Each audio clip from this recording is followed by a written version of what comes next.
Alléluia. Continuez aux athées. Vous allez voir. Vous n'avez pas moyen d'aller voir.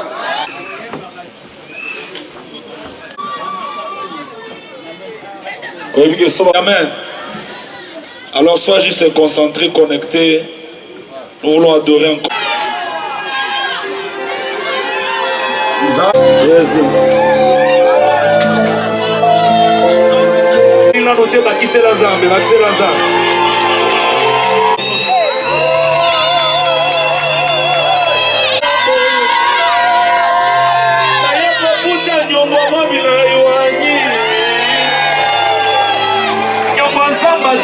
Lendi, mardiza babakisi, mercrediza masali mosusu, mercrediza kiofuti mosusu. Mola mwasambe zuluka kate esila kate mwabila yoaki. Kamongo te, eza kaka mosala te o. Kadiri lango jeba kumuchi wabundwe. Polingono na ngomba gologota sendo muntu. Ozela tena bongo la motema polinga ngai. Mobali po bala mwasi atunaka nanu ekolo na ye. Atunaka soki atanga. Sote soka sala ekobo mingi na vie. Soba to quartier bayebisi eke. Waso ya sopa bazemi mingi. Lisolo libale koto sila mbala moko. Akoza témoignage à bato quartier. Mais yanga yesu na ngai. Oza omniscient, omnipotent, omniprésent. Nabetela yesu lisola masumu na ngate. Ya yesu poni monta masumu. Ya mona kozela tena bala pona betelo mololo yesu. Ya mona mololo yesu libana ngai. Naya meloze baba Maria kontana sana no célibataire. PDG kontana sana no diake. Ya maro yemba botasoni. Yesu mwemedina. Yesu n'omenyelwa solo. Yesu n'akashimiso. Yesu ni mwana mujutu. Yakamena buku ni nibachi. Yesu ni mwana kashiba moja. Yesu mwana kashiba. Yesu mwana kabulosi. Yesu mwana bama. Yesu mwana batante. Yesu mwana bama.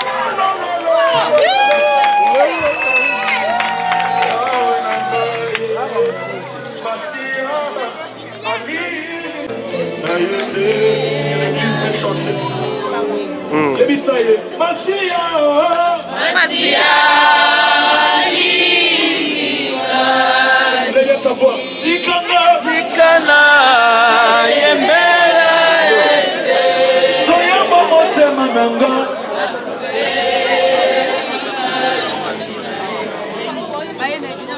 Iwaya soni zambe nanga.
Musendo mutu ya yesu alomalaka soni na nzoto soni ata baboti batikeli mwana yesu asilisaka soni ata soni eza ndeti héritage nalobaka okoki obela malaria omeliki nini malaria na yo okoki osila mama na ngai okokobela typhoïde olandi traitement typhoïde na yo ekokosila papa na ngai ewa mwingala ni muntu pambili mwa bana soki oza na soni na nzoto mwanganga nini asilisaka soni kisi nini elongolaka soni na nzoto yo yesu nde kisi ya soni shamlai wanyiki bwanga moto se mwabulai wanya wakushila bana chaka memiani yesu wakwimbila na shabulanga butonda pambili ate na bali nanu te sanka na ngai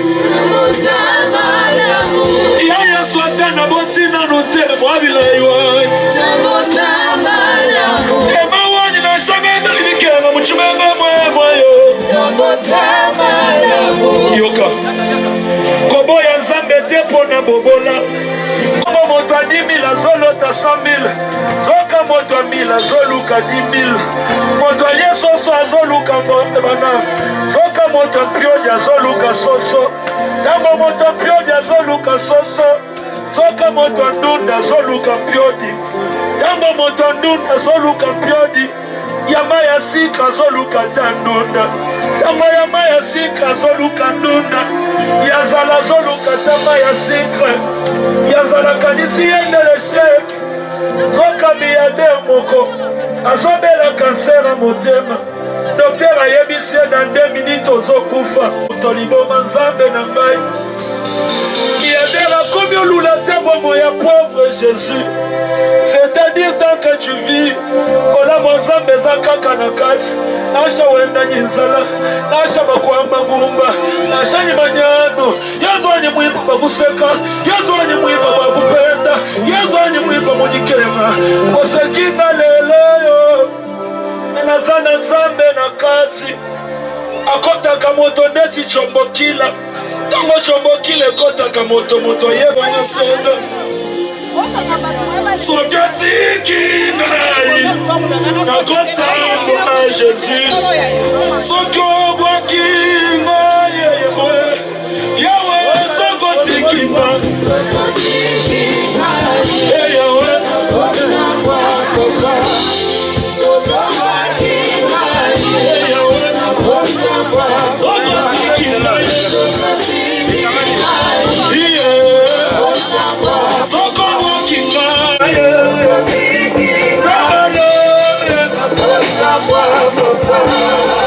oyebi yo moto oyo ozozwa papa mona vale yawe sokotiki ngai sokotiki ngai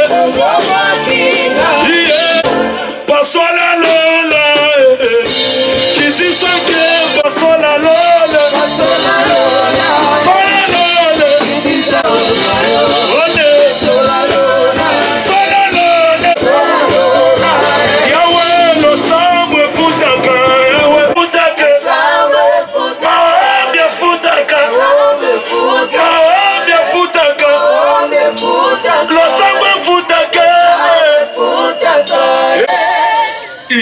yaya losembo epolaka te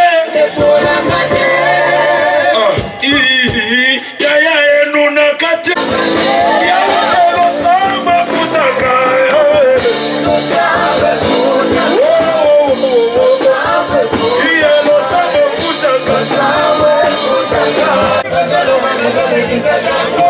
zokande amombaye abetete amosamboye efutaka kaka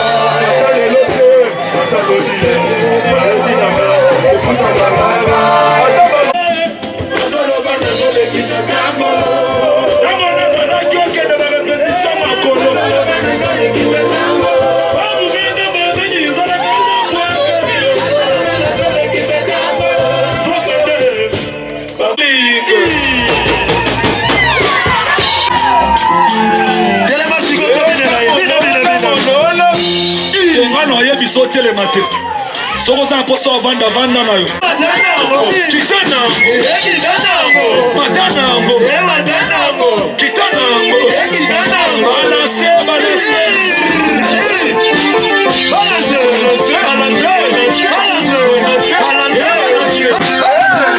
yaya ungu kishaka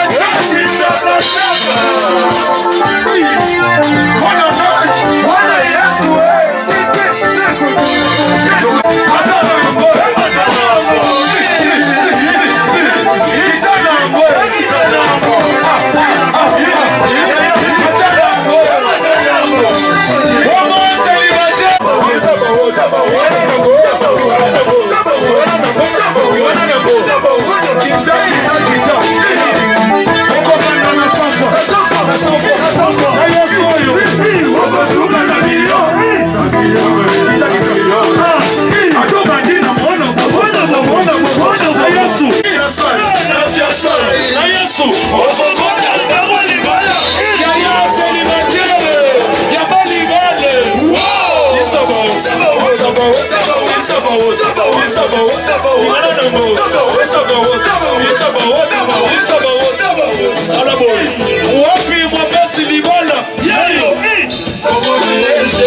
Simba lo kids bayo.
Agitation.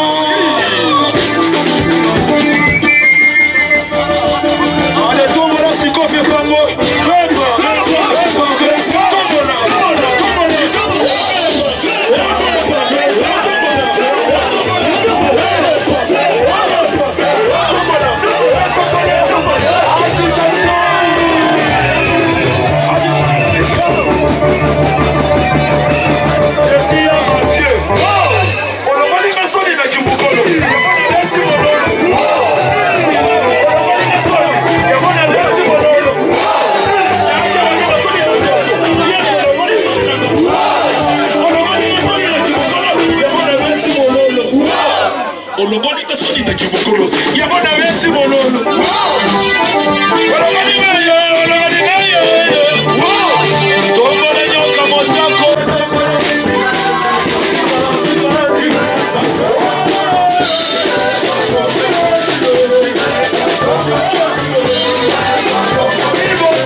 Itababikole, amen.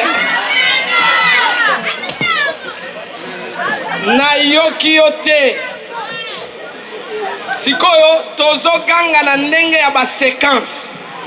To bandi na bandeko na biso bazana sima podium koto yoti na pont. To lobi bonso amen. Na lingi penza ndiko na lupango wana ya mama na biso. Wifi. Merci. Sikoyo oni na obino motelemi na lobi alléluia.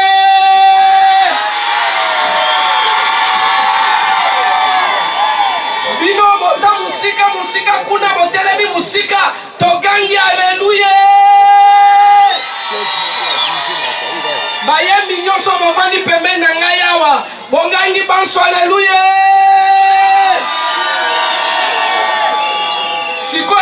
Tour na biso nyonso na obazana balabala banso tozo ganga tozo telema tozo kumisa nzambe alleluya. Oh telema beta bilolo beta maboko telema beta maboko beta bilolo alleluya.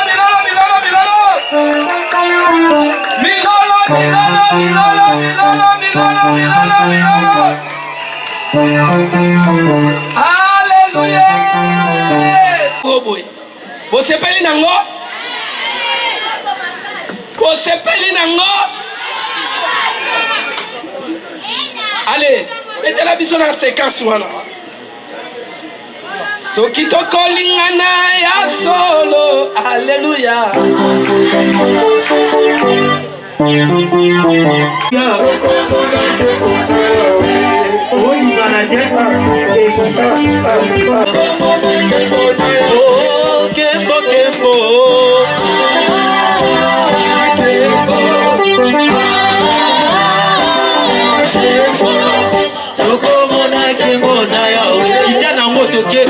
Allez toquer nango, allez bina kabien, allez kita nango, allez bina muke, soki toko lingana. Amina yo yo yo, Amina, Amina Amina Amina yo yo yo, Amina, Amina Amina Amina. Soko lingi Yesu, loba Jésus, soko lingi Yesu, sotemo. Soko lingi Yesu, sotemo. Sote, sote, sote. Sote mola Yesu.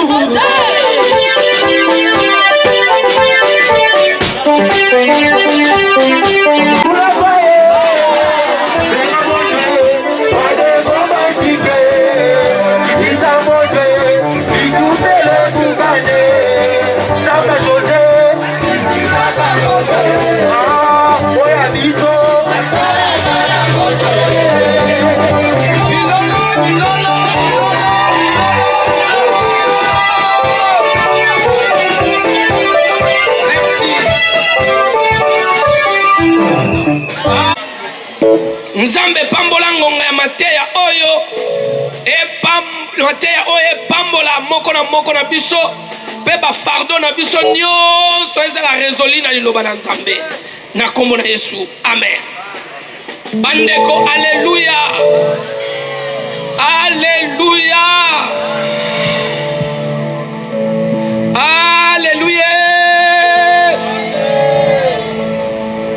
Lelo ezali mokolo ya esengo. Ba groupe nyonso nano yembi te boza na bino calme boko yemba to pesa nanu priorité na liloba na Nzambe. Programme ezana. Alléluia. Alléluia. Amen. Mais nazo comprendre, nazo yoka bino te. Nazo yoka feedback na bino te, nazo yoka retour na bino te. Alléluia. Amen. Mata lisusu makasi. Alléluia. Amen. Est-ce que sengo yako yamba motei ezali? Ezali. Tozo yamba liloba na Nzambe oyo ewuti musika. Bible zo loba ezali lokola mai ya pio. Koyamba liloba na Nzambe oyo ewuti musika. Tozali beni na mabele ya yonso na mabele ya bumbu.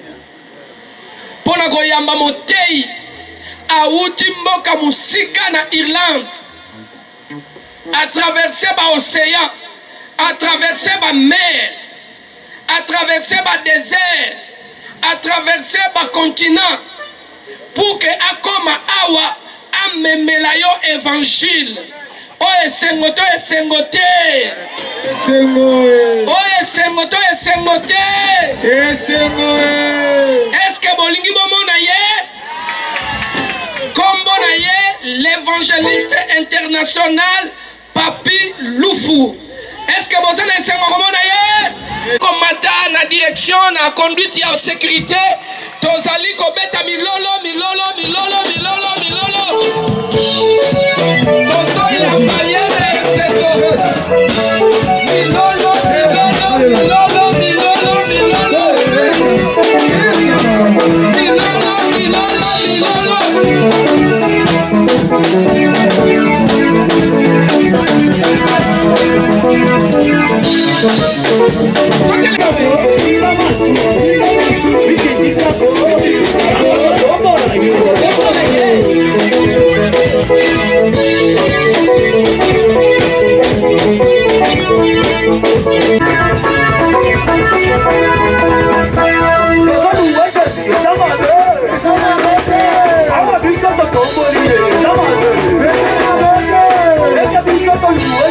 Come on, Amen. Nazoka binote. Est-ce que Bumbu Bayambara Pena Moutona Nzambe Boy? Lobela Amen bien. Lobela Amen Moko ya bien. Normalement, les prisonniers sont dans ma cale, c'est que les bailleurs qui les cao. Parce que dans la carte de matin, les prisonniers sont comprendre les cao. Amen. Le bel amen a bien. Parce que ça peut être innocent, nous sommes en prison. N'est-ce pas? Amen. Dans ce cas, le soit amen a bien. Amen. Est-ce que groupe Le Vainqueur, Basalia, ils sont ici, le groupe Le Vainqueur? Ils sont ici. Président Terra, ils sont ici. Ils sont ici. Est-ce que vous allez Passez vite devant, s'il vous plaît. Passez vite devant. Passez vite devant.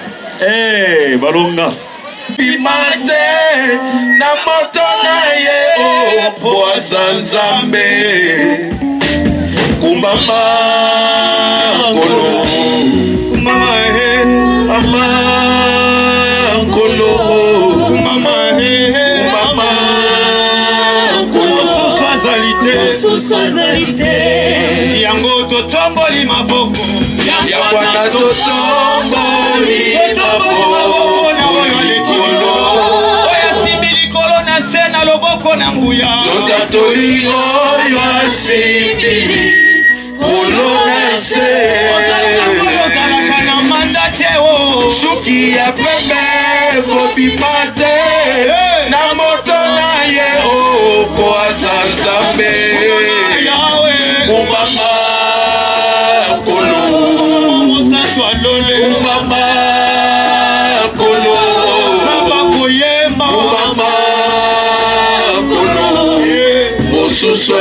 mosantu abato afandaka na lolo andimako sopa makila kolo kolo yesu mama nawe anga sela ya bomoi yawe apesa na bolingo ya babuna na ngai kolo yesu mama yawe mama na yo omonaki moto esekeli azala avoka oyaki osopi makila na yo okoma avoka na ngai yesu pembeni ya papa kolo yesu kolo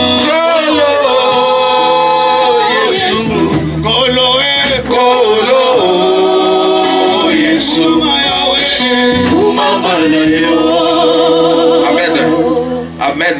Amen. Si on peut se mettre, merci beaucoup. Merci. Merci. Je suis honoré ce soir. Je remercie Dieu qui a permis aujourd'hui que cette journée puisse être possible. Je me remercie l'homme de Dieu, l'apôtre José, de cette opportunité qui nous accorde ce soir. Je bénis sa femme, maman Cadette. Je bénis tous les serviteurs de Dieu qui sont ici. Je bénis toute l'église Mief.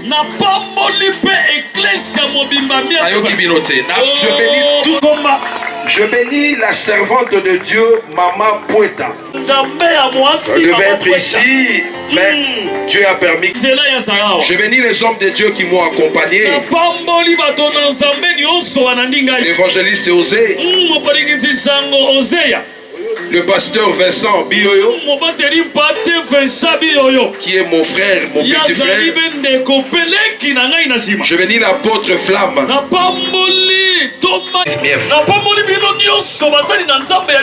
Je ne vais pas oublier l'équipe de la sécurité. Et sans oublier l'évangéliste Papa Moukeba. Je vais prier pour laisser ce moment entre les mains de Papi. Je suis aussi producteur de la en Europe pour la première fois. Les gens qui l'ont invité. Donc, devant de vous. Poussé par l'Esprit de Dieu que les hommes ont parlé. Que moi je diminue. Que toi tu es. Je prends contrôle de ce lieu. J'amène force le cœur de tout un chacun. Dans le nom de Jésus-Christ. Amen. Amen. Boyoka ma prophète. Boyoka ma bishop. Mais les lobos comprennent, les lobos vous êtes devant l'évangéliste. Vous allez vous comprendre. Vous êtes devant l'évangéliste. Amen. Amen. Naso kabino bwamba livito. Yango bumbu ya mbarabatu. Est-ce que bumbu ya mbarabatu boy? Samona yoka ina bumbu ezaki ote na oyo nazomona o. Loba amen na bien. Amen. Kota sima bona belanga tamen so iba ba boyo loba amen. Bagane bino. Nous sommes sur notre thème ce soir. Le Dieu qui ôte le propre. Le Dieu qui ôte le propre. Le mot propre veut dire l'humiliation.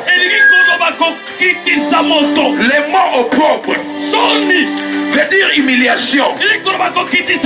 Les rejets n'a qu'à dire au propre. L'humiliation n'a qu'à dire au propre. C'est-à-dire lorsque tu as une humiliation, tu peux faire de toutes tes forces. Si tu vas dans une pharmacie, tu leur demandes le médicament je ne sais pas de mal à la tête, ils vont te les donner. Si tu vas à la pharmacie, tu leur demandes le médicament pour je ne sais pas l'estomac, ils vont te donner. Mais lorsque tu demanderas le médicament pour le propre, ils te diront ils n'ont jamais eu ce médicament. Ils te diront que jamais ils ont vendu ce médicament. Donc l'humiliation, il n'y a qu'une personne qui peut enlever cela. C'est ce Dieu que je suis venu te présenter ce soir. Il est le Dieu qui ôte l'humiliation. Il est le Dieu qui ôte le propre. Peu importe dans la situation où tu te trouves, peu importe dans tes problèmes, peu importe dans tes difficultés, il est celui qui ôte le propre.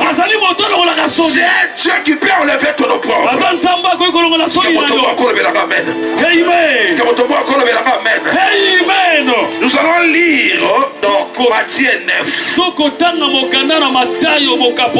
Est-ce qu'on peut se mettre debout pour honorer la parole?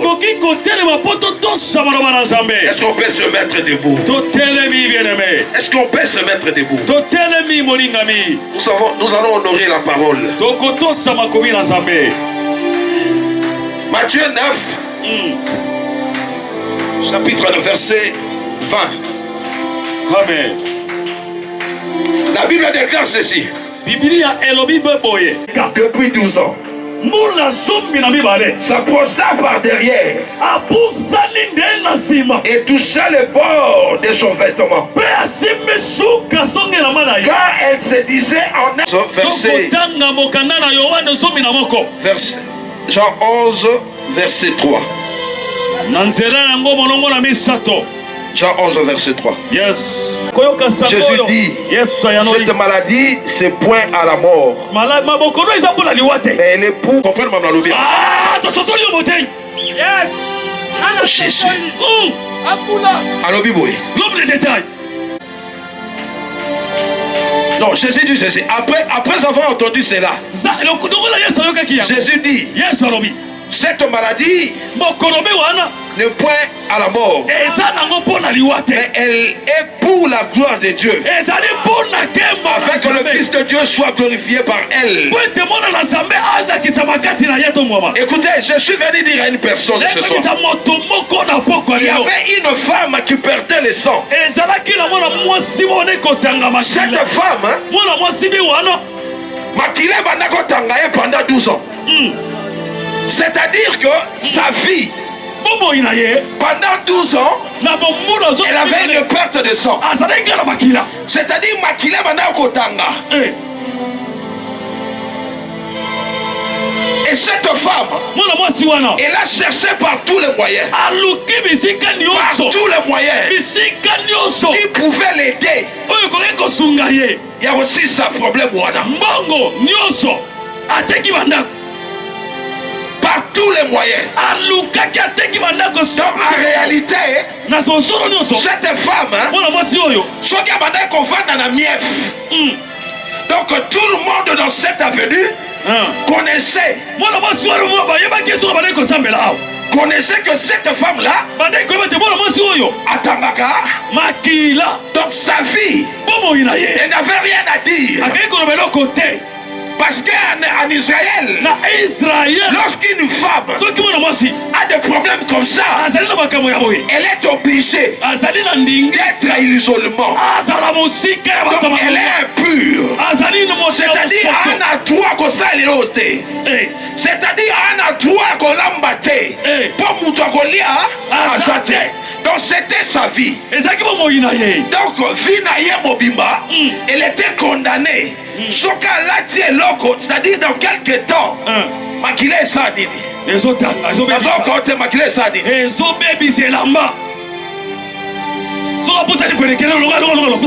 Oh, cette perte de sang avait causé une hémorragie. Oh, le mot hémorragie, en définition, c'est lorsque le sang ne passe pas dans son circuit naturel. Est-ce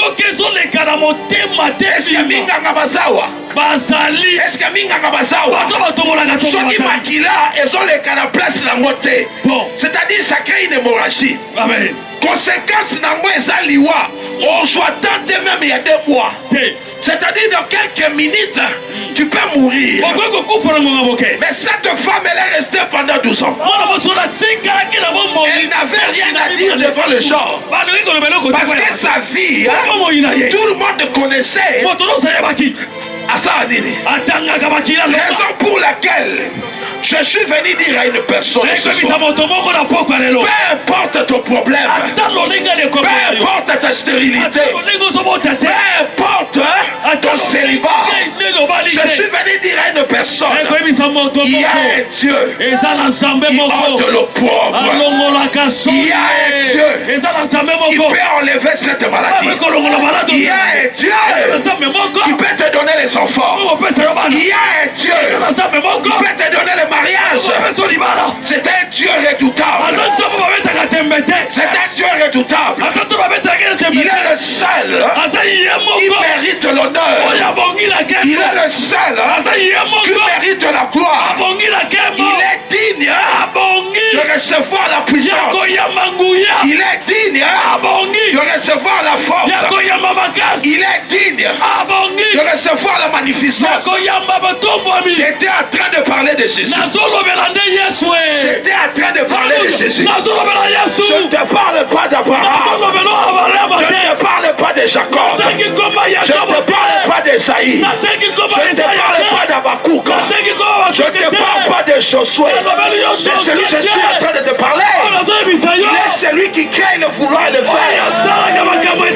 Celui que je suis en train de te parler. Il est le narcisse de Saron.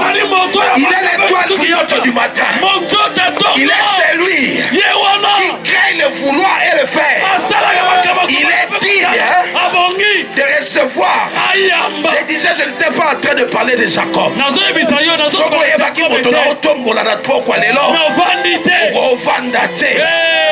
que c'est lui. Parce que c'est lui. Je ne te parle pas de Moïse ici.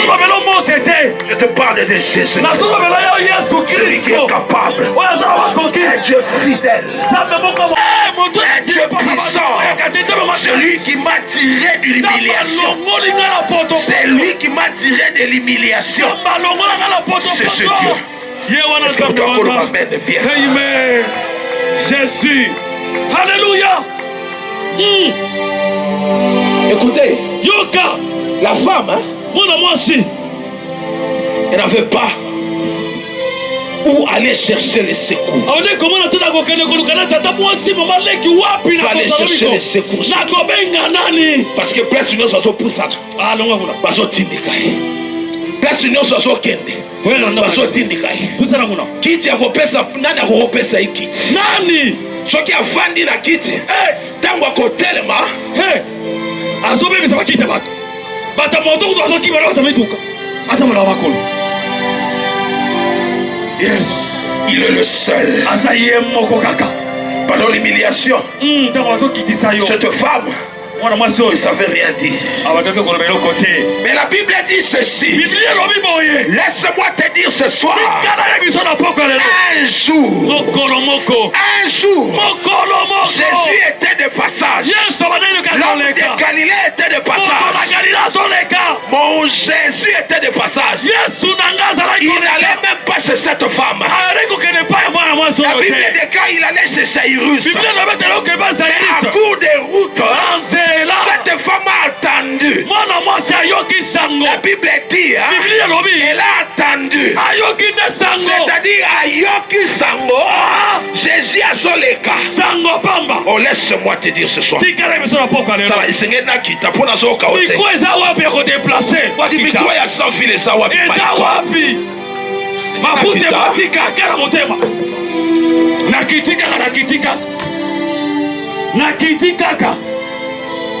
Il était en train de passer. Lorsque ceci arrive dans ta vie, quelque chose doit se passer. Il était en train de passer. La Bible dit qu'elle ne venait pas chez cette femme. Elle a laissé Jairus. Et pendant qu'il partait, cette femme elle a entendu parler. Elle s'est dit en elle-même. On poussait qui était. On l'a pas poussé. Lorsque Jésus viendra, tu dois aller les toucher. Non. La Bible dit, elle s'est dit en elle-même, si seulement je puisse toucher. Ça dit, moi si voilà, à côté de la dimension spirituelle, elle a compris, même l'habit que Jésus portait, même l'habit que Jésus portait. Écoutez, je suis venu dire à une personne, oh, comment la moto moussous, Asa faible d'apparence, Alataka et Lamba.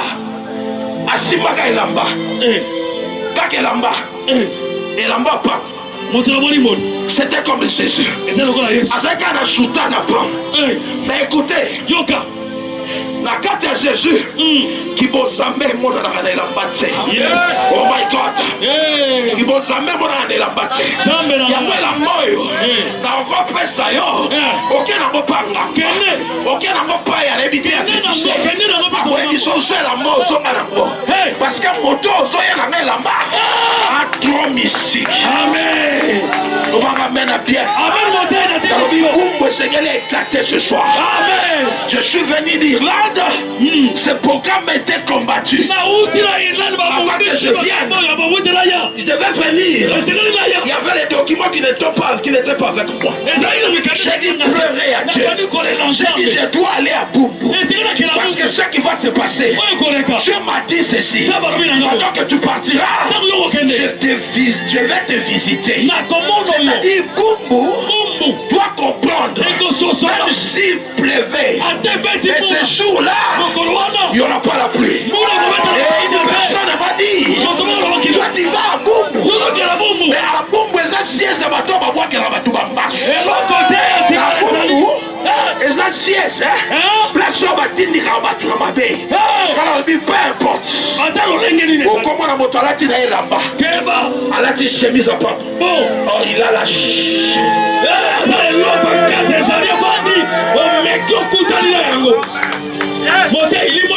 Et là quand ça me montre la sapato te. Et là quand ça me montre la chemise te. Oh comment la papa mouke ba fandi. Elle a dit la chemise à pamba. Oh il a la oh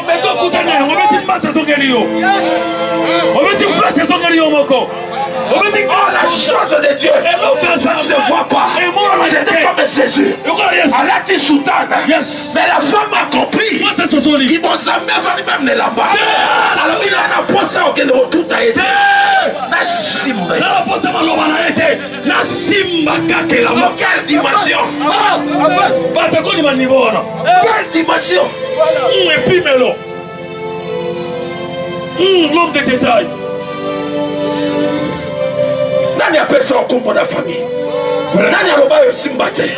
Yes. Ataba non ko batikali mitakala na lobi ya obi. Pour la bana balingi. Ataba tata moi si basali ba réunion. Balobi célibat prolongé. Qui est combat prolongé. Vraiment. Akobota kate. Akobala kate. Mais laisse-moi te dire ce soir. Le Dieu que je suis venu te présenter. Il est capable. Il y a aussi ce problème aux gens. Amen. Amen à bien. Et cette femme a compris. Si seulement je touche, je serai délivré. La Bible dit ceci. Il n'est pas venu par devant. Et là on faisait si quand il n'est pas venu par devant. Il n'est pas venu de côté. Il n'est pas venu de côté. La Bible dit, elle est venue par derrière. Kolana moto na simba. Ezozo kumisozo pesa qui royauté. Elle a dû toucher le vêtement. Asimika kelamba. Papa quel est le bosso? Quel est le bosso sécurité? Kedaka. Donc cette femme, elle était derrière. Elle se cachait parce qu'elle était impure. Parce que si elle vient devant, on va la chasser. Parce que maquilleuse au tanga. La Bible déclare, elle est venue. Elle est venue. Elle a touché. Et puis elle a lâché.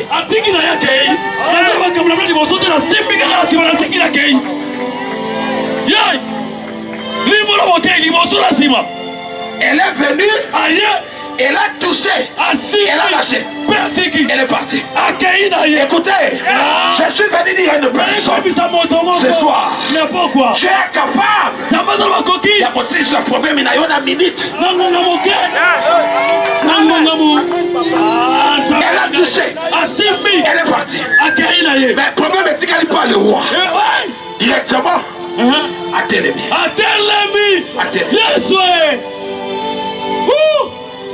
Lorsque Jésus s'arrête pour ta vie, quelque chose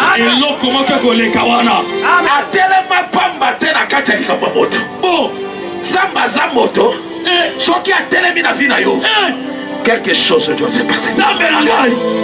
Automatiquement, directement, la femme qui s'est allée se cacher, la ceinture.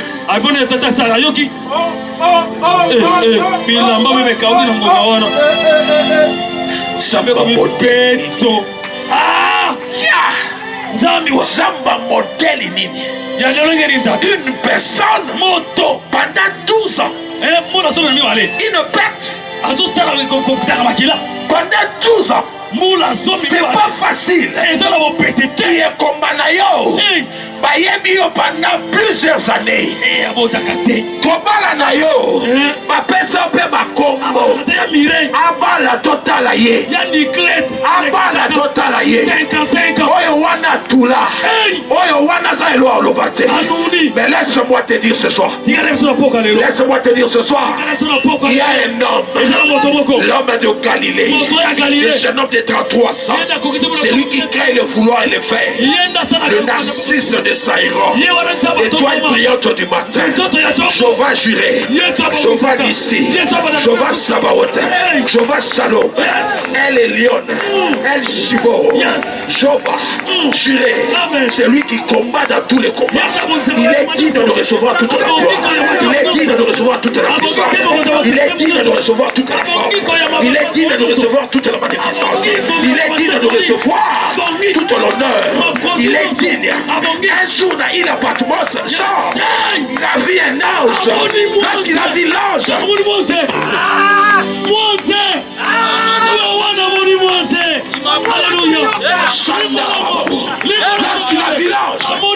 lorsqu'il a vu l'ange, genre, il est venu, il voulait s'agenouiller devant l'ange pour se prosterner, croyant que c'était lui. L'ange je lui ai dit, n'essaye pas de faire ça. Alléluia. N'essaye pas de t'agenouiller. Parce que tu essayes, je serai chassé aussi. Il n'y a que lui. Je ne suis pas lui. Il mérite de se prosterner. Cet homme, je suis venu te dire, cette femme a été touchée. La perte de sang est finie. Alléluia. Elle est restée. Et Jésus a senti quelque chose. Il y a une prière au salon pendant une année. Et coup fraté. Amen. Le sang est coup fraté. Tu vas la caravane paix. Le sang au salon pendant plusieurs années. Et coup fraté c'est raté. Donc ça me la caravane. Moi ce qu'on résultat. Donc c'est-à-dire ça besoin de pas molo sigoy. Je que ça va prier ba le sang au sur salon. Amen. Oya sigoy na lukuta simbiti. Ça me simbiti. Ça me la gagne. Moi je le confirme. Je le confirme. Il a dit qui m'a touché. Nana simbingai. Na yoke lokomoko. Hey. Les disciples va comprendre. Oh, Tarafio. Tous ça biso nyonso ba simba zo tout à pied.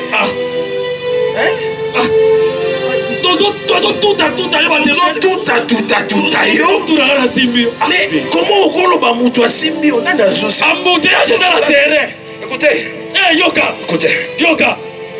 Je suis venu avec une sécurité. Dans les matinga et matinga. Et matinga. Ça me soit un gars pas moulanga. À s'occuper de la sécurité. Amen.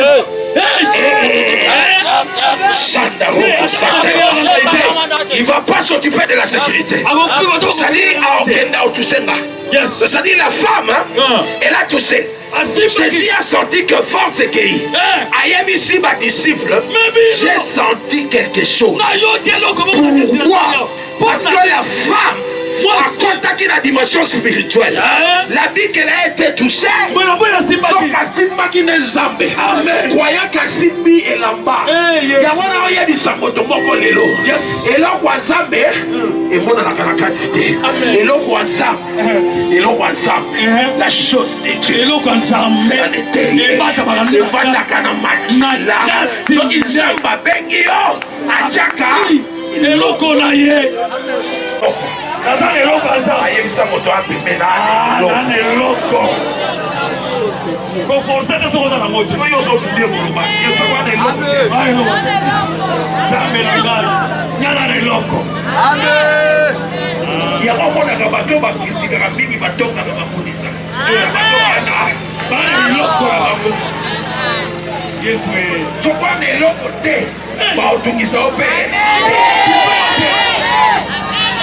on est qui dans les qualités inaperçu. Tu n'as pas été lié au papa la foi la vie. Papa, on y a que la mawa. On y a que la mawa. On loba. Pourquoi?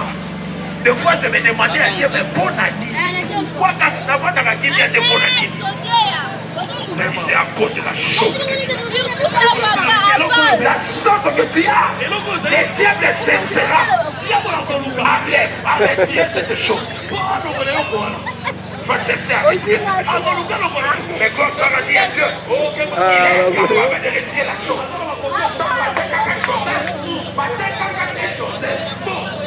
On comprend? Ma fille est là-bas, ma fille est là-bas. Donc elle a peut-être la quatrième chose. C'est-à-dire la chose, l'alliance.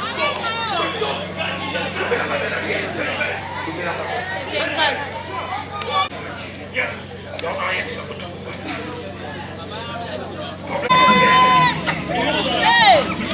Je te dis la vérité. Parfois ici. Amen.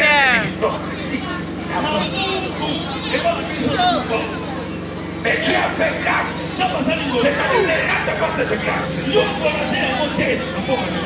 Jésus a demandé qui m'a touché. Voici un bon malaki. L'histoire de Lazare, tout le monde connaît. Mais je vais te raconter une histoire de Lazare. Peut-être au yoga beauté. Peut-être au yoga beauté. Il y a Bible bien. Yes. Le va mettre à bien. Le va mettre. Non, il faut que yoga yoga na loma.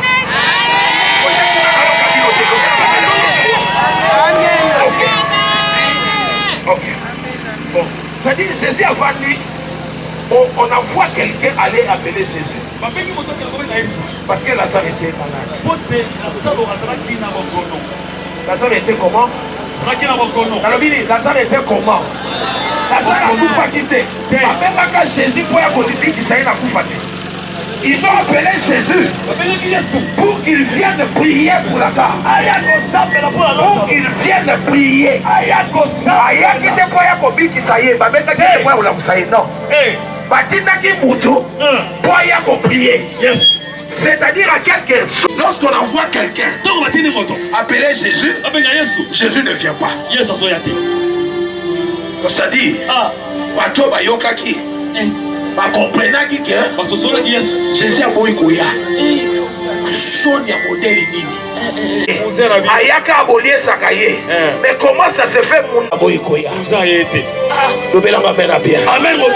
C'est-à-dire en réalité, ils se sont dit, il est un gars. Comment il ne peut pas venir prier pour Lazare? Humiliation. Premier jour, il n'est pas venu. Deuxième jour, il n'est pas venu. Ok. Ouais, d'accord. Vous êtes d'accord? Amen. Bakundaki Lazare, n'est-ce pas? Yes. Asaki 4 jours, n'est-ce pas? Tout le monde connaît, n'est-ce pas? Yes. Corps Nezaki décomposé, n'est-ce pas? Et après 4 jours, l'homme de Galilée se lève. Il dit maintenant, allons. C'est-à-dire, je viens donner l'ordre. Allons maintenant là où Lazare se trouve. Oh,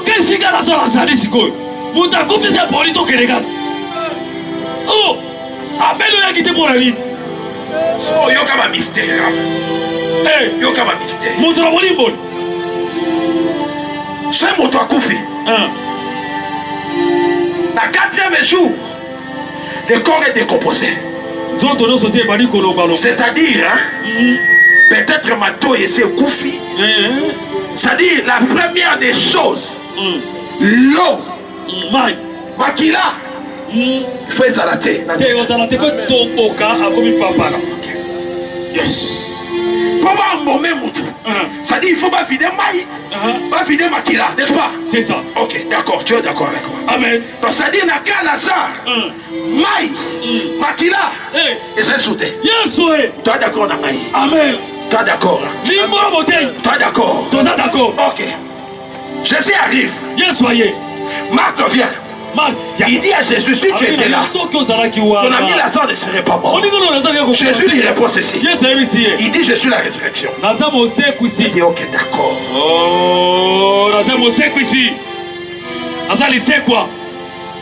Akembango abengi bali abikenoka mutu na makambo azoloba. Ekopesa nga kanda na sasa yao. Tala ba voiture osala. Tala. Donc il y a 4 jours a été. À soi qu'on y a bisama que à sa résurrection. Pour ceux qui sont là. Bon. Dans 4 jours. Solo déjà tu vas ko yoka na porte toi des olumba. Tala ba voiture un petit peu. Voilà, vous allez discuter makambo na côté. Nazaraki. Amen. En esprit. Okoti. Yes. Laisse-moi te dire. Dieu est capable. Dieu cherche des prophétesses, de prophètes qui peuvent aller au trône, s'asseoir dans les conseils, qui puissent capter ce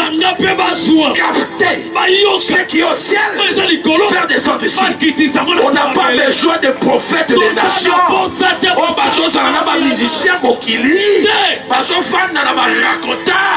On n'a pas besoin de ça. Raison pour laquelle les jours à venir, Dieu cherche bateau à nulle part. Bateau à Irlanda, Baza Konite. C'est Dieu cherche des gens comme ça. Pendant que l'année passée, il a exposé de faux prophètes. Il a exposé de faux pasteurs. Pourquoi? Parce que nous étions dans la réserve. Nous étions dans la réserve. Les jours à venir, il y a une étoile. La RDC va récupérer le leadership. Va récupérer. Apparemment, c'est leadership en Abidjan. Ou en Nigeria. Les jours à venir, Dieu, il va changer les circonstances. C'est pourquoi il va sortir des gens. Des gens comme des prophètes. Des gens comme des José. Ils sont venus de nulle part. Famille Zanga Komo. Famille Zanga Grifa. Voilà. Ça m'a ôté le Missabango de la RDC. Captez ce que je suis en train de dire. Les jours à venir, lorsque vous entendez partout dans la télé, on parle de José. On parle de José. Parce que je suis seulement un serviteur qui a prophétisé. Dieu cesse. Il cesse. Il y a des gens qui peuvent aller au conseil. Il y a des gens qui peuvent aller au trône. S'asseoir dans la réunion. Capter. Capter. Bébé les bisongwa. Les bateaux vont au Luka. Luka bateau, bateau les gars la TVT. C'est la soie qui occasion. Moi je suis un évangéliste. Moi je suis un évangéliste. Tu sais qui est de côté pour l'église. Moi je viens récupérer ça. Ça n'a rien à l'église. Na barabara na zozo makamwana barabara na zo redressa toza na version ba prophétité o bazo ke na TV ba fandi bazo na biso ba albumu ya lobby ya fere ya ba héritier ya ba kofi ça c'est du n'importe quoi. Tu n'as pas besoin de ça. Tu as besoin de la parole. Tu as besoin qu'il soit élevé parce qu'il vit au trône. Tu dois avoir cette magnificence. Oh my God.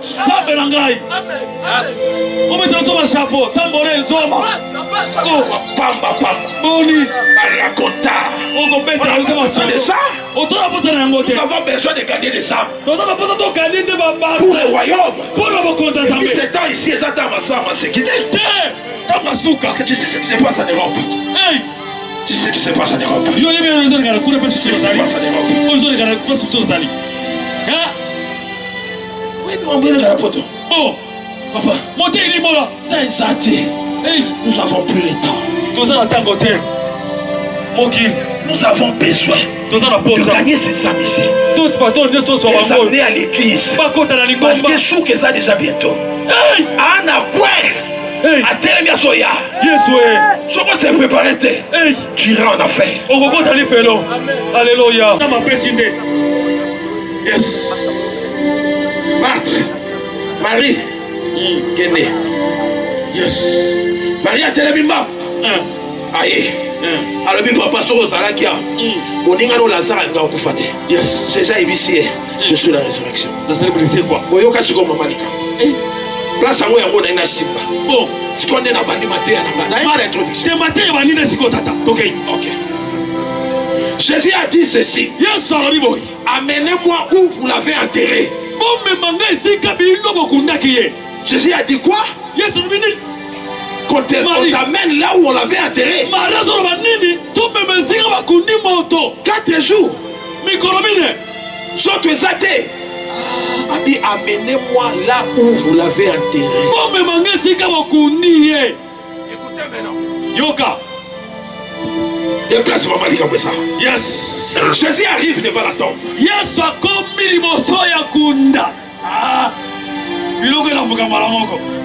Yes, my God.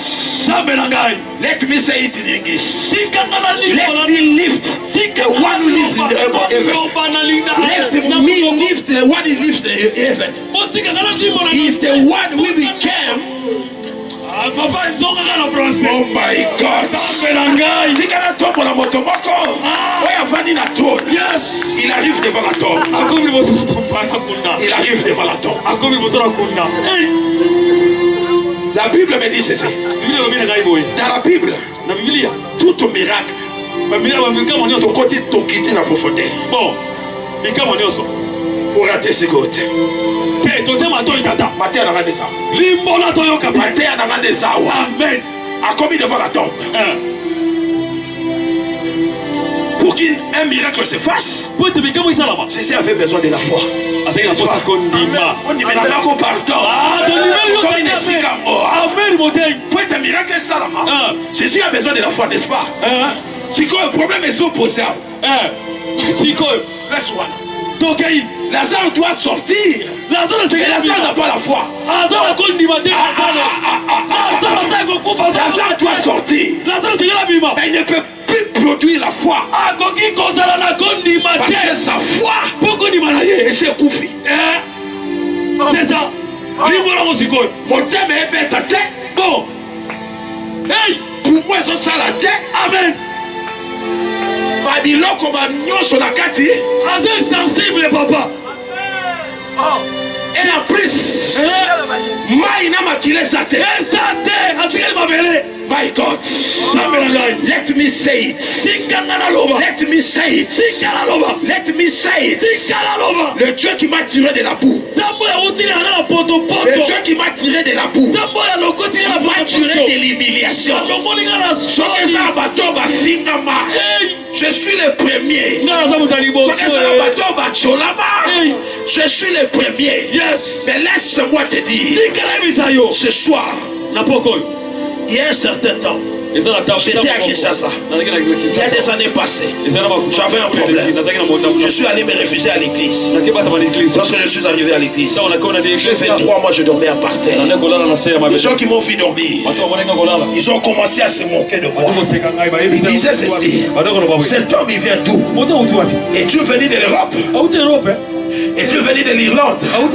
C'est pas lui qui produisait de l'or. C'est pas lui qui a amené Marie Missam de Tochor. C'est pas lui qui a invité Emenkan. Ce n'est pas lui. Mais qu'est-ce qu'il fait à l'église? Mais laisse-moi te dire ce soir, Zamba préparera moto. Zamba salaka. Zamba salaka. Zamba salaka. Pendant que je dormais à l'église, c'était un sujet de moquerie. Mais laisse-moi te dire ce soir, Sakana na moto sur la vie. Mais comme ça, la moto là en existé. Amen. Ayo qui était tata. Azoruka. Zabenangai. Sakana la moto sur la vie. Comme ça, la moto là en existé. Jamais. Moto a dit qu'il n'a qu'au. Pas parce qu'il y a 5 esika au lala. Je parle de l'église dans des sens. Batango mibale na ndako na limité. Na diki yango na bois qui c'est yango. Je pars me réfugier à l'église. Sakana na moto wana ozo problème. Lobela kabena bien. Moto ala la l'église. A moto a normalité. Parce que de foi, Zamba yaka l'église où ils ont reconnu que quoi ba miel. Amen. Bana mefa ngo bayokite. Nzambe na ngai. Il passe chaque nuit pour visiter toutes les églises. En ordre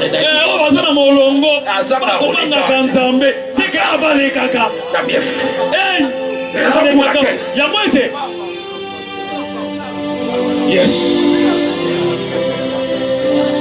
l'obélanga mène bien. L'obélanga mène bien.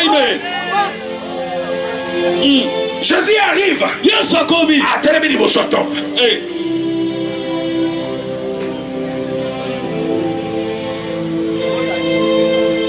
Papa, voilà une distraction. Boutique à distraction. Please, laissez cette distraction. Maya a quitté c'est l'autre. Jésus a télébi libo tombe. Si le problème est ça, il faut créer foi. Parce que ça a besoin de foi. Oui. Amen. Il doit créer la foi. Voilà. On l'a bien remis. Limboli malamu tata. Akela kondima moko. Pour Lazare aza kokufa mubude kondima azate. Esekeli Yesu akela kondima. Akela. C'est-à-dire abotisa. Ah. Si on fout moi abotisa pas nani. Yes. Le bel amène à bien. Amen. Le bel amène moi bien. Amen. Il doit chercher la foi. Esekeli luka kondima. Si on fout moi bien pas nani. Azo luka. Nani a repéré ça une fois. Parce que Lazare c'est fini. Mais yoka siko. Yes. Yoka siko. Tozoka tata. Jésus appelle Marie. Yes, avec Maria. Jésus appelle Marthe. Avec Martha. Ensuite Marie. Pesa na deux frères. Yakara ba sécurité mo yami balé wala.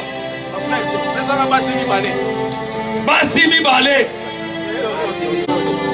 Monter ba bino balé. Otara boy. Yo Marie. C'est Marie. C'est Marthe. Oh Marthe. Lazare azawapi. Ana katamief. Bon. Parce que la Bible dit ceci. Pas la Bible, mais dans ma recherche. Distance. Oh, Lazare Azaraki. La place m'a envoyé ça, à peu près à 7 mètres. 7 mètres. Bible. Voilà. Vous comprenez, hein? Amen. 7 mètres. C'est-à-dire, Lazare Azar à 7 mètres. Bon. Marina Marthe va télé bien. Bon. Vous comprenez, hein? Yeah. C'est quoi? Jésus a un la foi.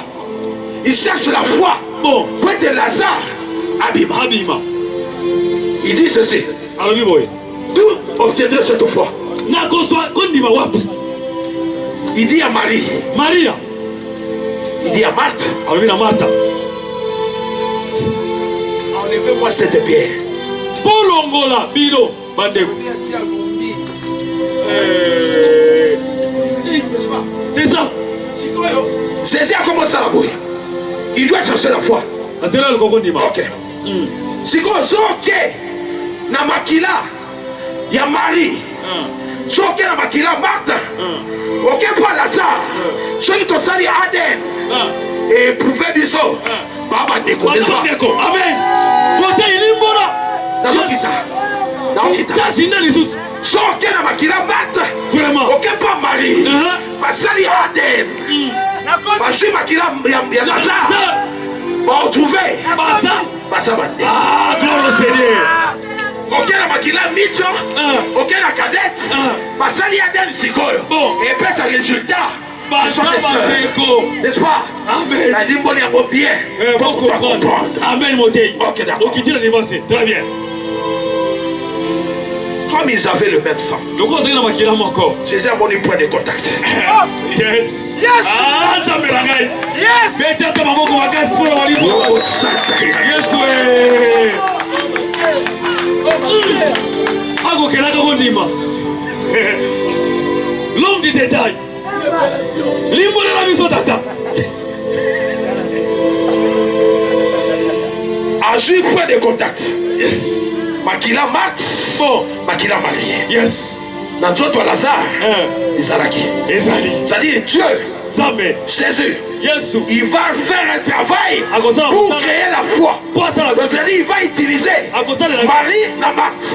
Parce qu'ils avaient le même sang.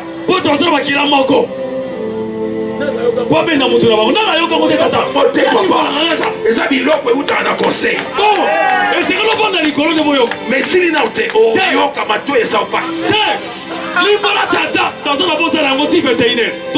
Amen. Amen. Il dit à Marie et Marthe, comme il a trouvé le point de contact, comme ils avaient le même sang, à se périr le bien, ok, d'accord, c'est fini. Et Sylvie, il dit maintenant, ôtez-moi cette pierre.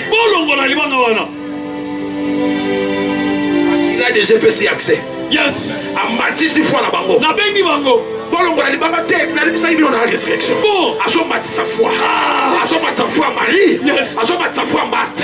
Et lorsqu'il a vu que leur foi avait la dimension d'obtenir ce qu'il avait besoin. C'est comme Moïse. En réalité. En réalité, oh my God, la réalité, Dieu n'avait pas prévu que Moïse n'a pas d'Israël. Non. Il avait planir son plan. Il devait traverser à sec. Non, il devait traverser à pied sec. Donc il fallait pas tambola na mer rouge pour tambola. Selon le plan de Dieu. Oh, selon son plan, il n'avait pas prévu à Kabola Maïté. Parce que Wanesa Bilo Ramike, c'était prévu Batambolango à sec, même rouge. Mais vu la foi, ne donnez pas. Il a dit, il va travailler selon la foi. À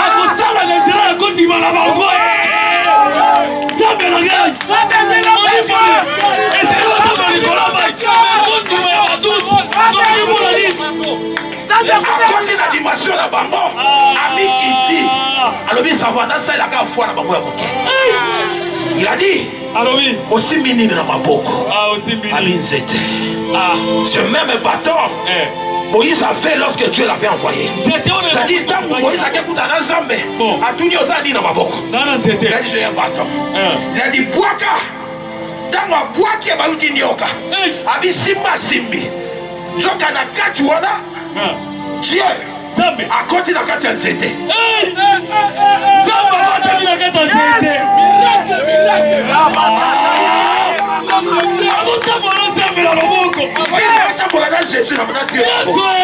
Il avait Dieu en ses mains. Il a dit à Moïse, Moïse, tombe la c'était. Faites la maille. Est-ce que c'était quoi comme la demande qui t'a mené? Bête la dame, on va commencer.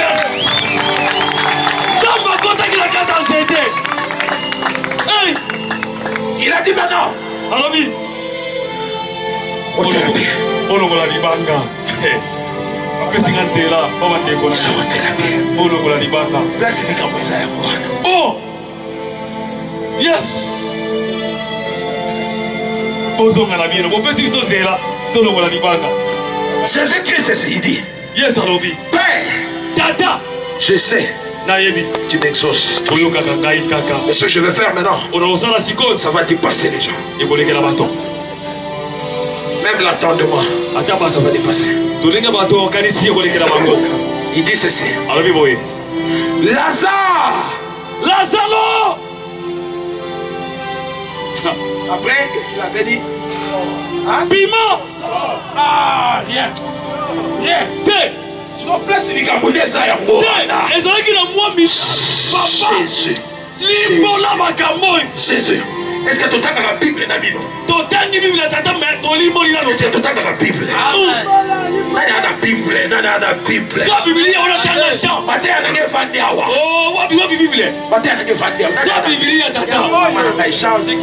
Oh, je sais pas, Jean 11.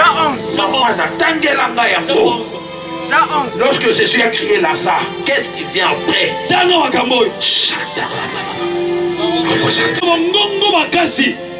Lazare! Lazaro! Tala bien tanga verset madame. Ezali na 2 points. Version à les Ezali la virgule. Après Lazare. Ah. Virgule ezali tata. Lazare! Virgule. Ah, on est sur le comprendre. Autant que la Bible est encore la livre était. La Bible est prophétique. C'est-à-dire même les points, même les virgules, même les points des interrogations, même les points des exclamations, et ça prophétique. C'est-à-dire virgule. Dans la Bible, Lazare a permis. Même la phrase, c'est comme ma phrase. C'est comme bête virgule. Tu dois conjuguer encore. N'est-ce pas? N'est-ce pas? Limbola. Lazare. Donc ça a permis à Dieu de se reposer. Et pendant ce temps, l'opération sans cicatrice. Le médecin par excellence. Ma foi. Ma myome. Ma estomac. Ma rein. Et comment ça? Et Lazare a un cataton. Virgule. Virgule. Tozana. Virgule. place de l'estomac, ma rein, ma foie, ma veine. Tout ça la virgule. Tant qu'il a Lazare. Jamais la gaille. Donc, virgule, ça permet à Dieu après de conjuguer une phrase. Et puis, c'est ça, mais ça mon nom, hey! L'opération, il va dire ça. Bon. Lazare n'attend pas au Koufa. Lazare, il a ôté. L'opération. Ma estomac va comme tout. Ma estomac va mieux, ma intestin, ma pancréas, ma poumon. Mettez, papa. Je me suis toujours demandé, même s'ils essayaient de faire un homme, mais l'eau,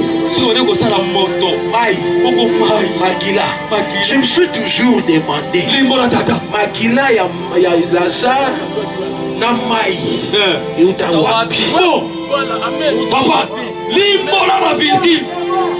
Collègue à noter. La télémia. Laisse ma terre dans Amen. Yes. C'est-à-dire, si on a mis tout dans la maille, dans la maquilla, on est sur par Lazare. Bon. Et où t'as qu'à? Wapi. Côté à tata. L'immola miso. Zote comme on vimba, ils sont comme on bota. Opération sans cicatrice. Zote est lumba solo. Bakusuna zoto. Zoto est poli. C'est-à-dire que Dieu, il est capable. Ata biloko ekufa kala. Ata libala ekenda. Dieu est capable. Ya ozoni solo libala. Amen. Zambe na ngai. 3 ans va bengana na libala. 4 ans même. Hey! Na bâti 10 ans. 10 ans. Moi c'est Akima. Mobala kenda bana mwasi msukala. Kenda. Ashudala yo peut-être na bana, kenda na bana. Hey! Zambe na ngai. Je suis venu dire à une personne. Zambo apangusaka pinzole ya mutu. Zambo akausaka kolela mutu. Ye akenda kopangusa te akendaka na source. Na misisa oyo ebimisaka mai ya miso. Zambo azalaka capable kopesa mobali place awute eyebani te. Zambo akokuta liso na baboaza vi na yo. Zambo akokuta liso na bato oyo osatanda te na vi okokuta na bango. Kaka na mbala moko vi na yo echange. Kaka na mbala moko histoire ya vi na yo echange. Lopango okosomba ta mfesa na kwe wana. Oleka yango mikolo nyonso. Mobali akobala ta mosusu ye nde bosolaka na ye. Mobali akoki kopesela mbongo ta mosusu ka ye wana oneglisaka ye. Nzambe na bomoi. Yesu. Alléluia. Namona bikambo ya Nzambe nga. Tobangi Nzambe papa.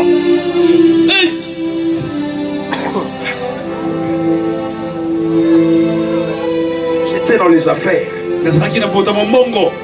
C'était dans les affaires. À mon âge,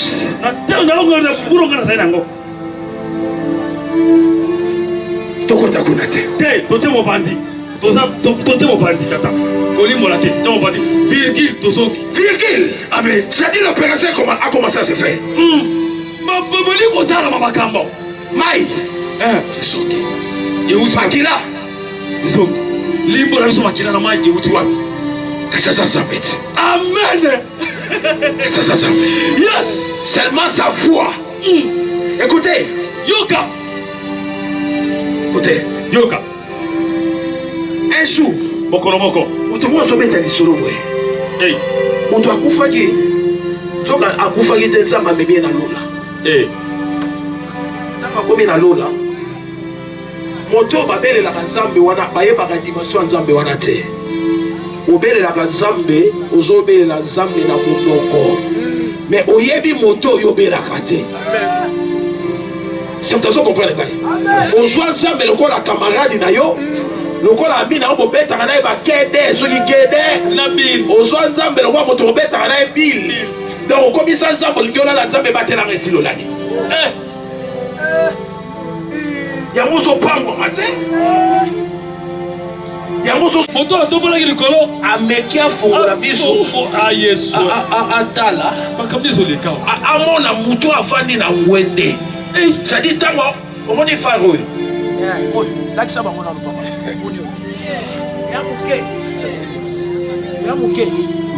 Donc ma projecteur il y a minda mais oh il y a santé il y a 500 donc ça dit mon travail on a ciment il était incapable de voir celui qui était assis au trône. Et tous étaient par terre. Le bien. C'est-à-dire Nzambe Azana dimension. Atiki Lola a quitté le corps à Jésus. Yes.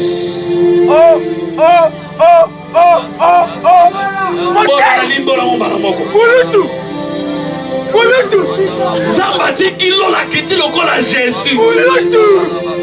Limbo la place sur le motel. Marie a vendu. Bon. Ange a bien aimé Marie. Aujourd'hui, Lélo.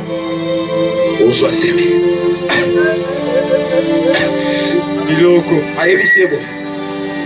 Il y a un ange. Bon. On m'a dit, on a un problème pour tout le monde. Ça va pas la tête. Gaï mon validé. Oh. C'est mieux on a reçu la robot et banane. Abim Marie. Même si tu refusais, tu n'es pas cadette. Parce que dans la salle, il y a un choix là-bas. Tu fais la grâce. Yo, Dima. Marie a accepté. Lorsqu'il a accepté, automatiquement, l'enfant Jésus a tué Mobimba. Donc, Yesu akotaki Mobimba na nkati ya libumu ya Maria. On a pris l'enfant Jésus.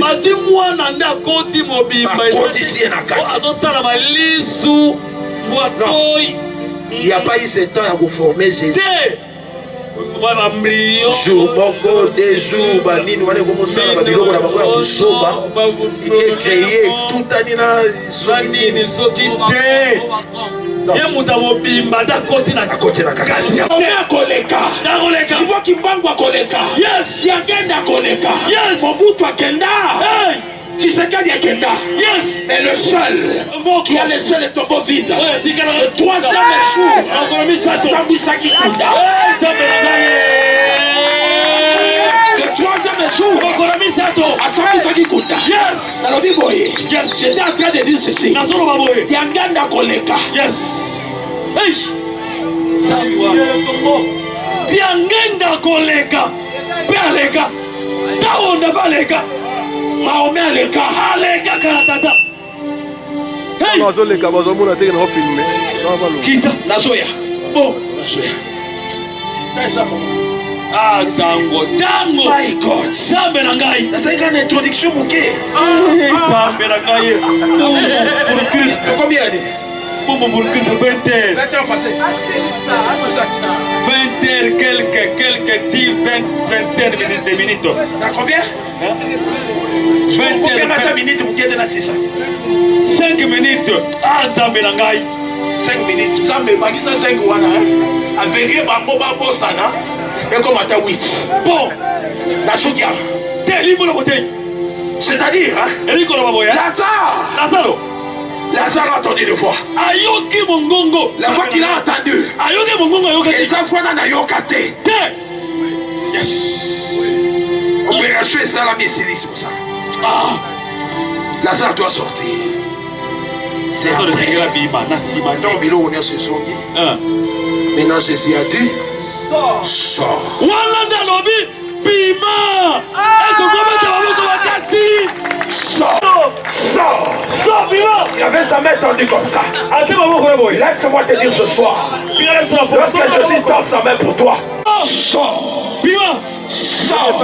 Bima. Là où Lazare était. Là où Lazare était. Alors, malgré ma béguinaï. Mais quelque chose est bloqué là.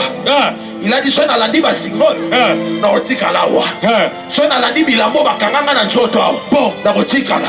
Amen. Il s'est levé. Lazare s'est levé. Mais il ne sait pas mettre le pas. Il a dit malgré je suis entouré avec le fil. Je dois sortir. sorti. Et là, Lazare était. Il a commencé à sauter. Il a commencé à sauter. Il a commencé à sauter. Il a commencé à sauter. Lazare était dehors. Je suis venu dire à une personne. Jésus a entendu sa main maintenant. Il a entendu sa main. Il a entendu sa main. Il a entendu sa main maintenant. Il a dit sors. Qu'est-ce que tu as comme problème? Qu'est-ce que tu as comme problème? Qu'est-ce que tu as comme problème?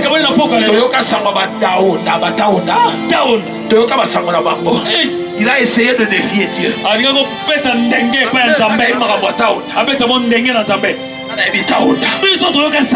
Papa, taona ovanda te. Taona ovanda te. Domaine wana eza spécial. Taona sangisi ba disciple. On a dit les je serai enlevé. Il a dit il va monter. Na banyo sili sawa. Na sili sawa. Toto olobela lelo. Eka musangata uyo fandi. Yo fandi pona nini? Toto olobela lelo. To olobela Abraham te.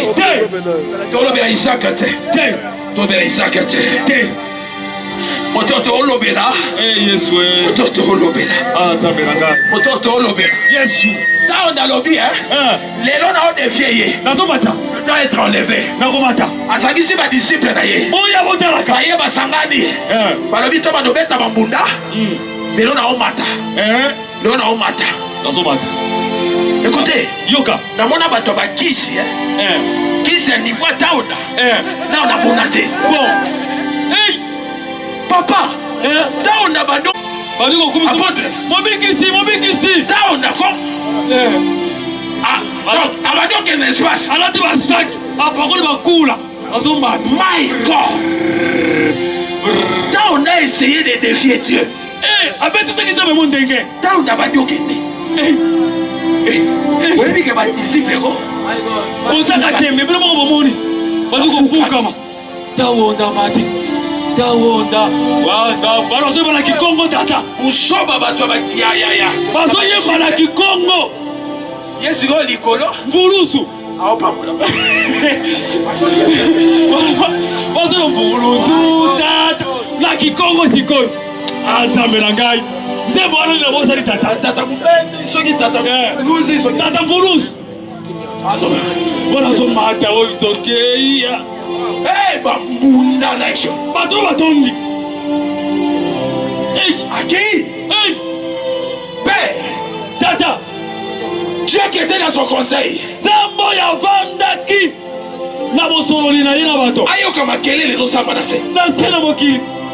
Anonga bango. Il a dit à Pierre. Non, il a dit à Michael. Alors bila Mika. Qu'est-ce qui se passe? Mika, non ngala no saba beni ne kolekaka.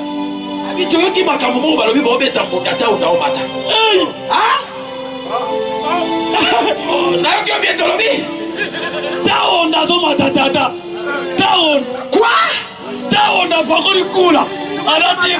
Comment est-ce qu'il monte? Mata, sa loi ya pesante. Donc on a Noé mataka. Bon. Gardez la salaka pour Noé mata. Bon. À cause de sa foi. Mais on a passé la ligne pour matin. Bon. Abi Michael. Bon. S'occuper d'ailleurs. Michael a gagné d'avis Atika. Songa. Yaka. Yo ça va que la tatalimbo la baka. Afungoli lola. Atara. Anongiye. Akononga kai. Taonda. Afuri mon pépé. Ni kayo vanda na yo. Yaya. Na furi na mon pépé. Taonda utali kolo Akui amukongo. Mulombo. Nima.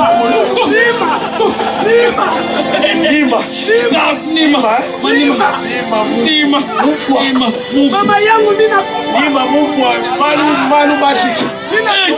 Mwana na Kikongo amukongo. Malu mashiki os. Hey.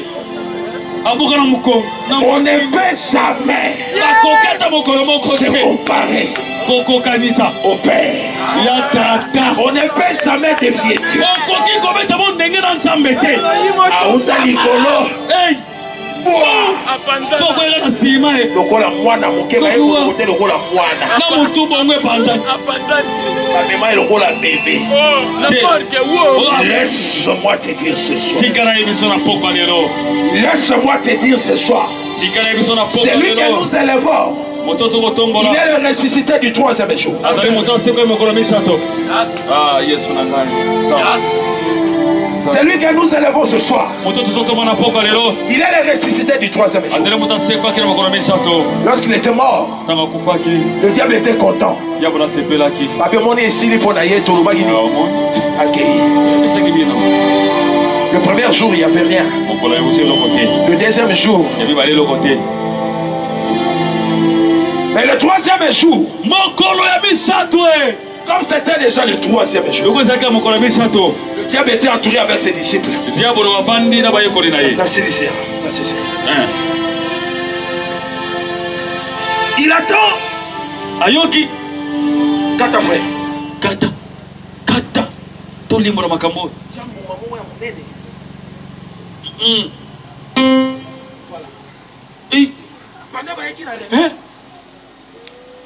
ayoki na couloir lokwa likolo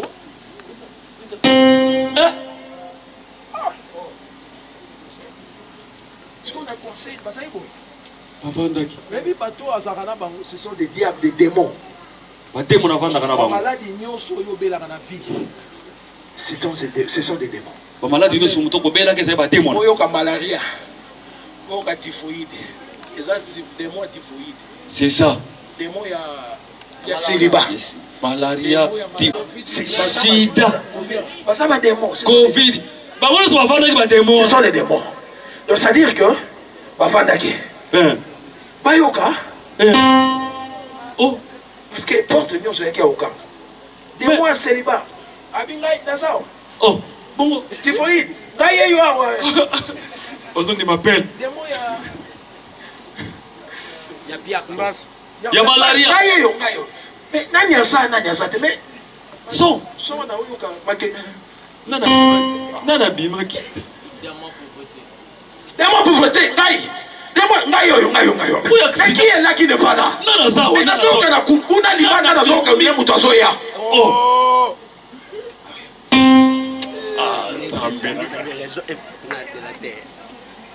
Démon ya accident hémorroïde. Ils sont tous au ça papa. ou esprit de mort Sali. oh nzambe na ngai Sikoa comment changer fouet comment ya ubanga. mais moto nazoyoka Moi c'est Tanzania. Même quand c'est ai naza mais comme c'était déjà le 3e jour. lokola ezalaki mokolo ya misato Comme c'était déjà le 3e jour. lokola ezalaki mokolo ya misato L'homme de Galilée. moto na galileya Il est sorti du tombeau. apimi na kunda Il est sorti du tombeau. apimi na kunda Il devait venir. esengelaki aya Il devait faire un travail. asala mosala Il devait faire un travail. asala mosala Qu'est-ce qu'il devait faire? alingi kosala Il nini devait récupérer une clé. esengeli azwa fongola Il devait récupérer une clé. esengeli azwa fongola Cette clé, fongola wana c'était le diable qui l'avait. ezalaki neti ya bono nde asimbaki yango zabolo Directement na mopasa nyonso à mon porte. Et Fungwami, comme il est Dieu. lokola aza nzambe Et tous bango nyonso par terre. bakumbami Il vient chez le diable. Il dit donne-moi la clé. pesa fongola Il wana récupère la clé.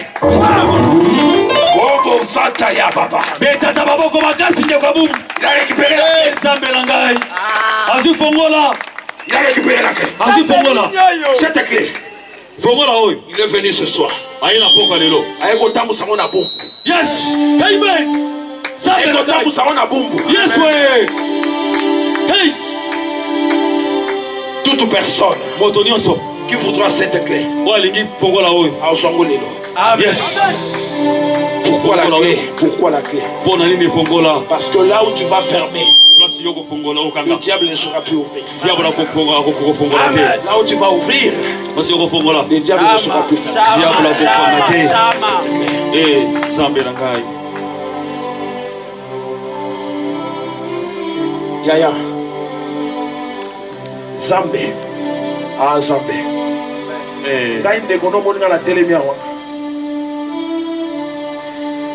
nazali moto akufa peut-être lelo ntango mosusu tomona yanga na otende tomonani awa na rata baaccident na rata bakufa ata plus de 50 c'est 60 fois. Mais parce que le Dieu Tout-Puissant, il connaissait mon travail. Il avait dit,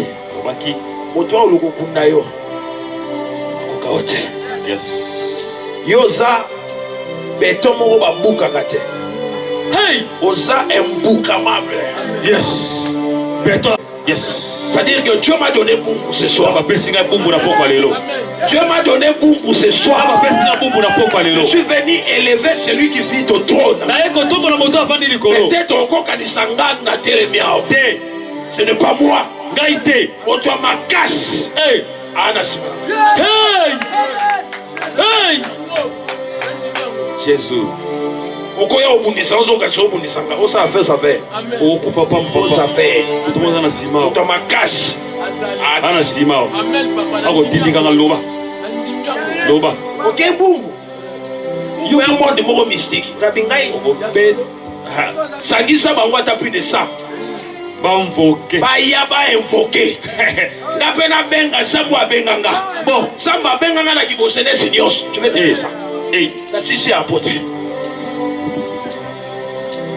Sotalinga bien. Sois bien. Nasuyo bio tata. Nasuyo tata. Sois apôtre na télé. Sois apôtre les on va voter. Osomona. Akoga nzamba denga. Tala voter apôtre. Asana. Alobi ngo bien. Siko yebisanga. Qu'est-ce que je gagnerais si je prêche Dieu? Na kozali to bali so na teinzam. Moi ça et dans la poche. Passeport ok azongi akazongi ezali siko nazote ya Yesu bona nini ake mardi azongi samedi yasa osolo tata c'est-à-dire soki tondimi tobwakisa makambo mokili tolanda ye nous avons raison tozala litomba tokobeta mpe batenda nakokelanga bakoplanga mosusu. Sois bien. Sois bien tata. Sois bien yaya. Parce que nous avons raison.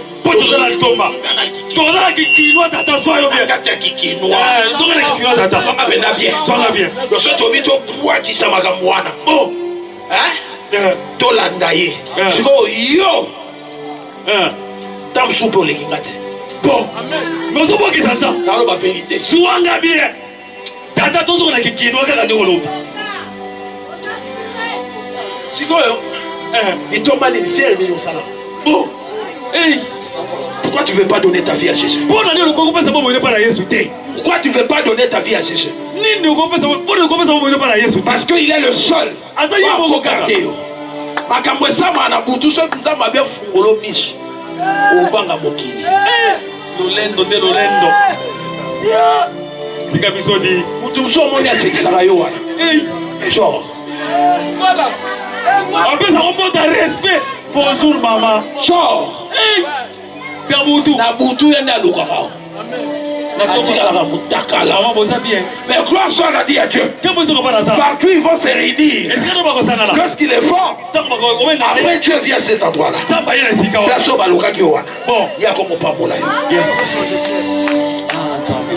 Laisse-moi inviter maintenant ce soir tout celui qui n'a jamais reçu Jésus dans sa vie. Puisse vite passer devant.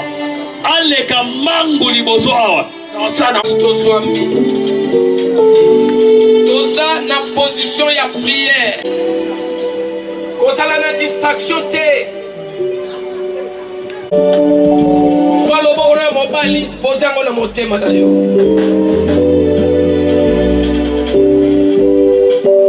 Yonde koza pembeli na ngai. Yonde ezala bande ko bele okendaka no église. Tam super okendaka no pe église. Super ezayete muto atambusaka yo.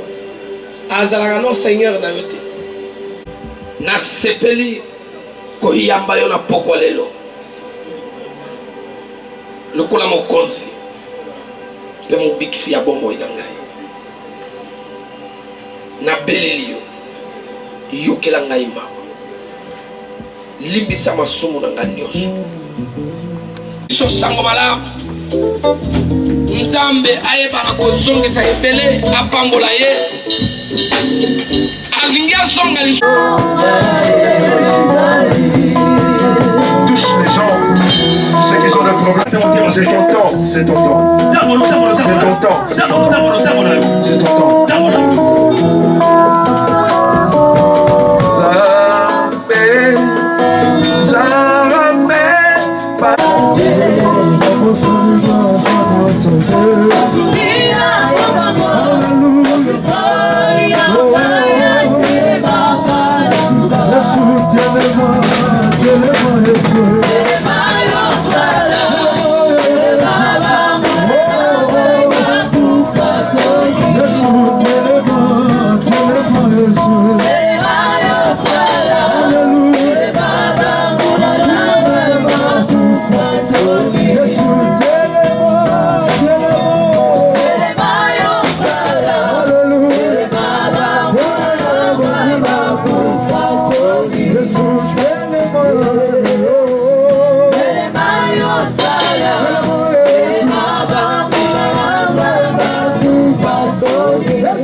Jésus dans sa vie. Au nom de Jésus, je libère sa vie. Au nom de Jésus, reçois de la part de Dieu.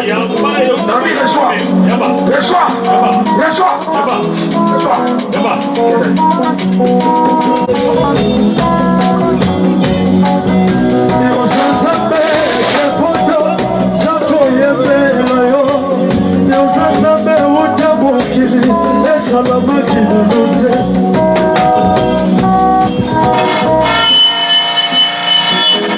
L'esprit de la stérilité quitte. Stérilité, libère ce corps. Libère ce corps. Libère ce corps. Libère ce corps. Libère ce corps. Au nom de Jésus. Libère ce corps maintenant. Tikete. Ça va aller tout aux hommes. Tu as un témoignage. Vous comprenez moi, maman?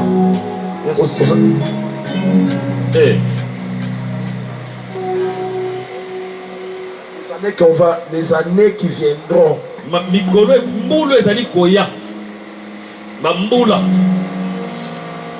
De l'autre en 2021. Amen.